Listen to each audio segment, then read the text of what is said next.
Ladies and gentlemen, welcome to my 5th gang stalking target individuals video. This is a bit of self-documentation and my peership with the other people who have similar things happening to them. I hope you guys like that. That's cool, alright. Anyway, there was a lot of things I wanted to say, but I didn't write any of them down. First one is I wanted to make sure you guys, everybody who sees this video, knows that I will not be suicided. That I'm in this for the long term. I'm willing to fight the good fight as long as I can, all the way to the very end. It is absolutely my intent to remain alive and on this earth doing the best I can for myself and other people.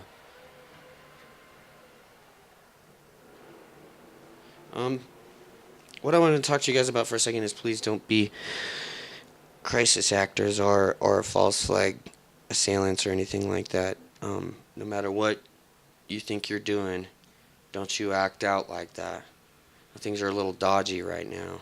I admit things are as bad as they could possibly be for us.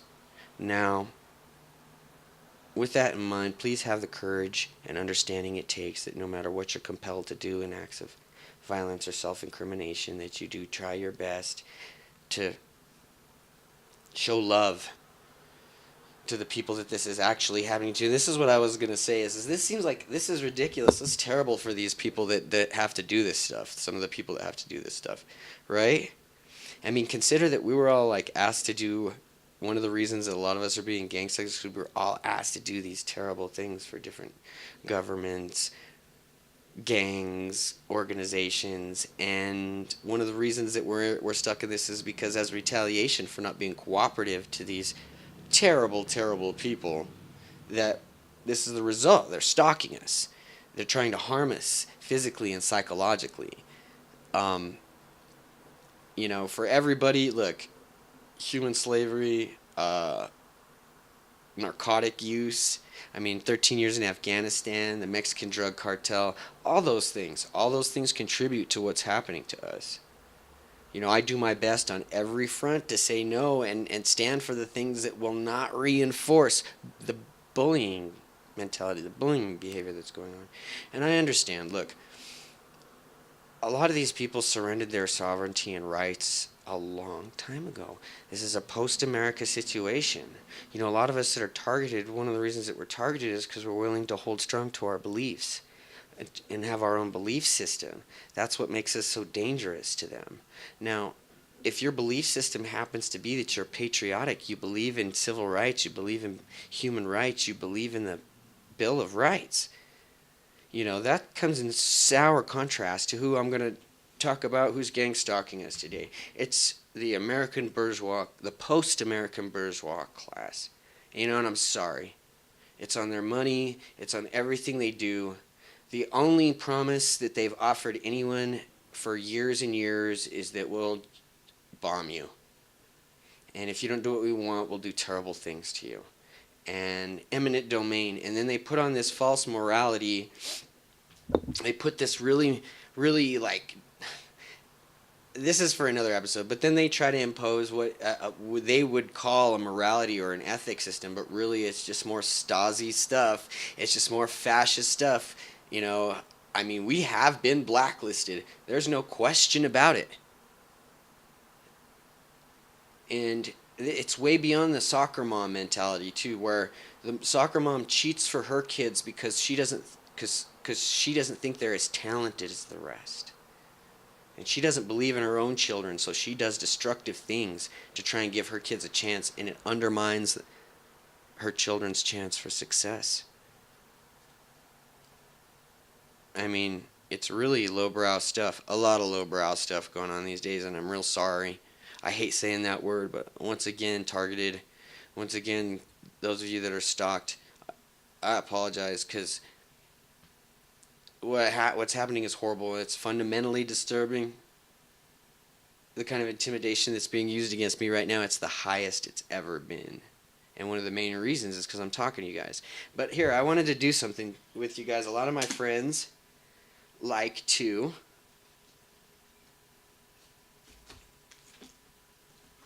how do I say it? Holy Roll. And watch, this is a book of power. This one that was given to me when I was really young. Pastor's all right, but he misspelled my name, Jared, my baptized name, my name in the front. My name is actually the biblical spelling, and he misspelled it. He was going through some complicated issues. It's not good. It's not good. Anyway, here, check this out, you guys. Now, let's see if I can do this in this dark room. These are the names of the sons of Israel who came to Egypt with Jacob, each with his household: Reuben, Simeon, Levi, and Judah.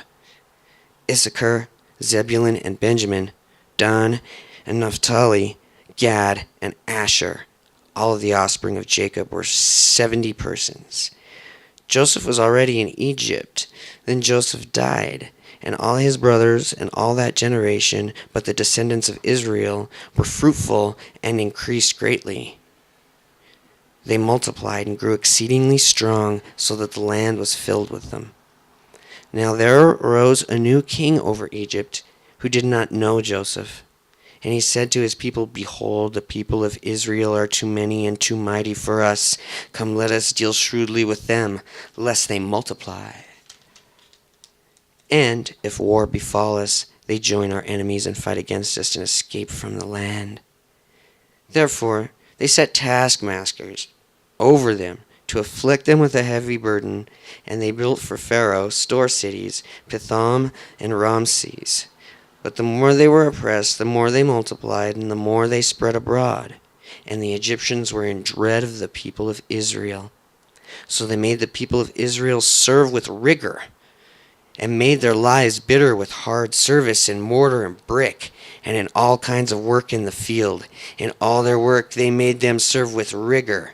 Then the king of Egypt said to the Hebrew midwives, one of whom was named Shiphrah, and the other Puah, When you serve as a midwife to the Hebrew women and see them upon the birth stool, if it is a son, you shall kill him. But if it is a daughter, let the daughter live. But the midwives feared God and did not do as the king of Egypt commanded them, but let the male children live. So that the king of Egypt called...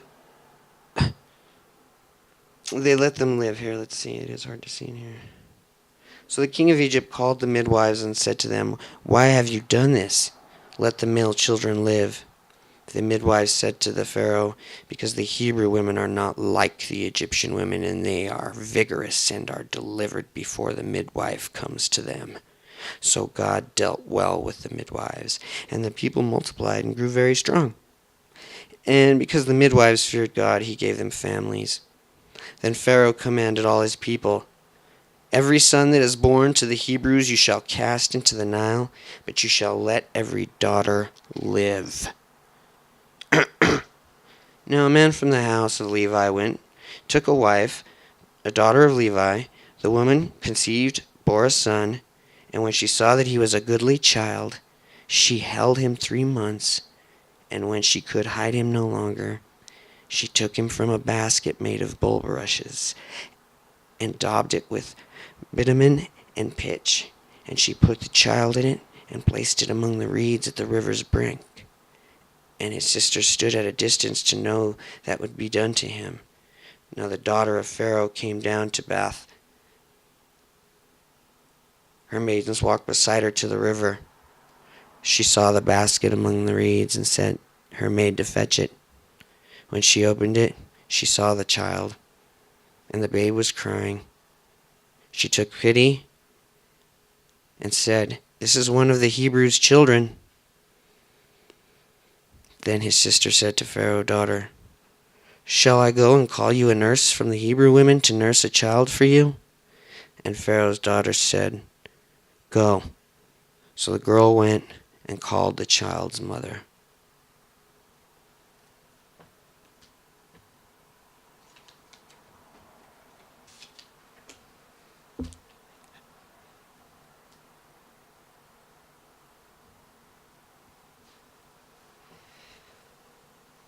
I think that was it. And then I love you guys. Stay cool. My wagon has no hitch.